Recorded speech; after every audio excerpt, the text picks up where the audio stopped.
제가 어제 극장에서 영화를 보고 왔거든요. 어떤 영화를 보고 왔냐면 승부라는 영화를 보고 왔습니다. 이번 주에 개봉을 한 영화인데 재밌더라고요. 저는 재밌어요. 근데 이게 정확히 말하면은 막 흥미진진하고 재밌는 그런 영화는 아니고 꽤 잘 만든 영화라는 느낌이 들어요. 그게 왜 그러냐면은 일단 승부가 어떤 영화냐? 바둑 영화거든요. 바둑. 조훈현 구단과 이창호 구단의 이야기를 그린 바둑 영화입니다. 조훈현 구단은 그 과거 한국이 바둑에 대해서 중국과 일본에 되게 실력이 부족한 그런 나라였거든요.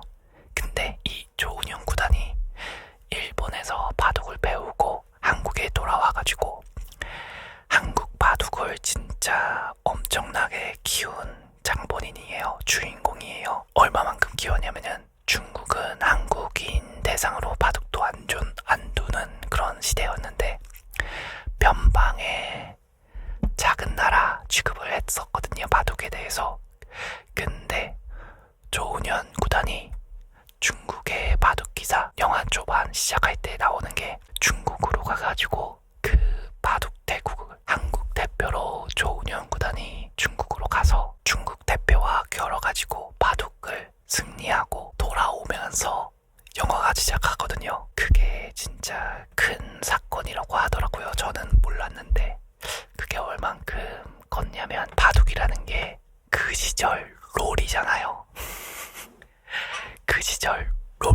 근데 한국은 완전히 바둑 두는 사람이 없었던, 잘 두는 사람이 없었던 그런 시대에서 갑자기 베이커가 등장한 거죠. 아, 이렇게 설명하면 되려나? 하여튼 근데 그 조훈현 구단이 한국에서 있으면서 어린 친구, 진짜 한 열 몇 살 정도 되는 아이를 제자로 거두면서 이 아이가 조훈현 구단 집에서 지내면서 바둑을 배우면서 같이 밥도 먹고 아이를 걷어들여가지고 거의 한 10대 초반 아이를 키우다시피 한 그런 스토리가 있더라고요. 근데 그 아이가 이창호예요. 스승과 제자. 바둑 역사에 대해서 아시는 분들은 이미 아시겠지만 제가 여기서 스포일러는 안 할게요. 역사가 꼭 스포일러긴 하지만 근데 이게 참 재밌는 게 뭐냐면은 단순하게 바둑 영화냐? 단순하게 바둑 영화는 아니에요. 어떻게 보면은 바둑이라는 주제를 가지고 보여주는 스승과 제자 그리고 승부, 이기냐 지냐의 싸움을 보여주는 영화예요. 다시 말해서 선생과 제자, 스승과 제자, 선생, 스승, 스승이라고 할게요. 스승이 제자를 가리키다 보면은 언젠가 제자가 스승만큼의 실력을 갖게 되고 스승과 대결을 해서 결과를 알 수 없는 그런 수준까지 올라오게 되잖아요. 거기서 그 벌어지는 일들에 대해서 미묘한 인물 간의 감정 변화를 보여주는 영화거든요. 근데 이게 막 재밌지는 않아요. 약간 지루하다고 하면 지루할 수도 있는데 이 영화를 볼만한 영화로 만들어주는 게 뭐냐면은 바로 주인공 이병헌 배우와 그리고 유아인 배우 두 배우의 연기가 너무 좋아요. 그 미묘한 감정 표현과 변화에 대해서 그리고 말 한마디 한마디 표정 하나하나가 영화를 보는 데 있어서 철학적인 느낌까지 들게 되는 그런 포인트가 되더라고요. 가뜩이나 바둑이라는 게임, 바둑이라는 것도 조금은 철학적인 장르라고 해야 될까요? 철학적인 이야기가 많이 나오는 거거든요. 바둑이 욕심을 내고 혹은 체력 집중하고 뭐 체력이 떨어지고 그런 가르침 그런 것들에 대해서도 한마디 한마디가 그냥 지나갈 수도 있지만 대사 한 줄 한 줄을 되새김질을 하면은 생각해 볼 만한 대사들이 꽤 있었어요. 이게 참 안타까운 건데 예전 전에 진작에 개봉할 수도 있었던 영화인데 개봉이 이게 상당히 늦어졌잖아요.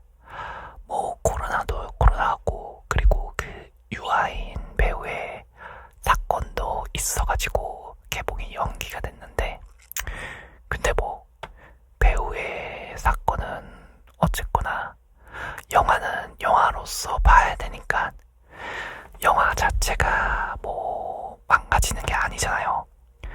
물론 그게 감정, 실망감이 뭐 전혀 배제시킬 수는 없지만 그래도 영화 자체만 놓고 보면은 진짜 재밌는 영화라고, 괜찮은 영화라고 얘기할 수 있을 것 같아요.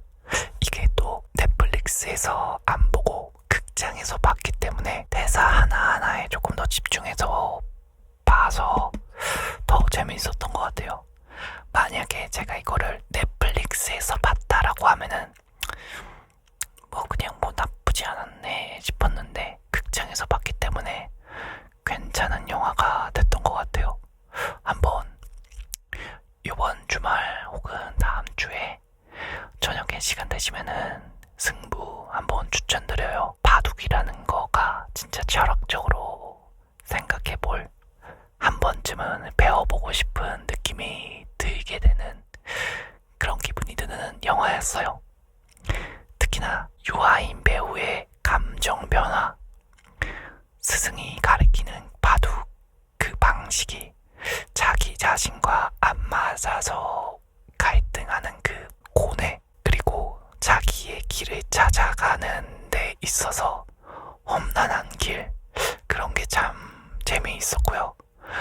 나의 길, 내가 나만의 방식을 만들어 간다라는 게 그게 진짜 쉽지가 않은 일인 것 같더라고요. 저도 이 ASMR 장르를 하면서 나의 방식을 찾아간다라는 거, 그런 점에서 유아인 배우 그 영화 속에서의 이창호가 겪는 그 감정에 좀 몰입이 됐었고요. 그리고 조훈현 구단의 최정상에서 지내면서 시간이 지나면서 겪게 되는 그런 사건들, 최정상에 있다 보면은 겪게 되는 일에 대해서 나오는데 그게 참 뭐랄까, 영화 후반부에 조훈현 구단이 자기 자신에게 스스로 되뇌이는 말이 있거든요. 그 말 한마디가 철학 수업을 듣는 느낌처럼 다가왔고요. 철학 수업 듣는 느낌이라는 게 약간 딱딱하고 뜻있고 그런 게 아니라 뭔가 가슴에 울림이 있는 그런 말처럼 다가왔어요. 그리고 그 대사가 이미 알고 있는 대사겠지만 참 좋았던 게 뭐냐면은, 바둑은 혼자 두는 게임이 아니다. 좋은 경기, 좋은 바둑 경기는 전체 혼자서 만들어내는 게 아니라 두 사람이 필요하다 라는 대사가 있거든요. 정확히 이 워딩이 정확히 이 대사는 아니지만 그래도 바둑 좋은 경기는 두 사람이 필요하다라는 게 약간 복잡한, 아니지, 여운이 있더라고요. 그 대사가 차분해질 수 있는 그런 영화이기 때문에 차분한 상태에서 보는 거를 추천드립니다. 재미있었어요. 그리고 실존 인물을 몰랐거든요. 조훈현 구단이 어떻게 생겼는지, 이창호 구단이 어떻게 생겼는지 몰랐는데 영화를 보고 나서 그 실존 인물을 찾아봤거든요. 진짜 그 인물의 그 풍기는 느낌 있죠. 분위기. 배우의 얼굴은 같지는 않지만 그 분위기가 엄청 닮았어요. 이병헌 배우는 조훈현 구단이 그 분위기를 잘 내고 있고, 유아인 배우는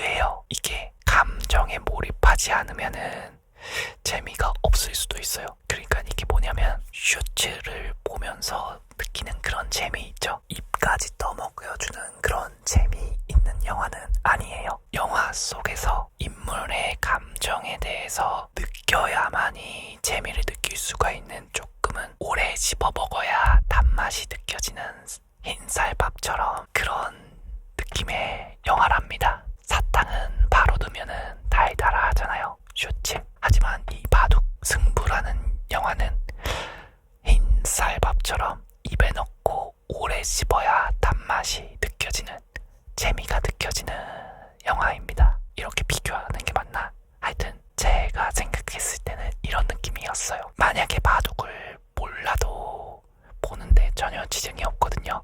근데 바둑을 조금이라도 알고 싶다 그러면은 그거 추천드려요. 그게 뭐냐면은 게임 스트리머 옥냥이님이라고 계시거든요.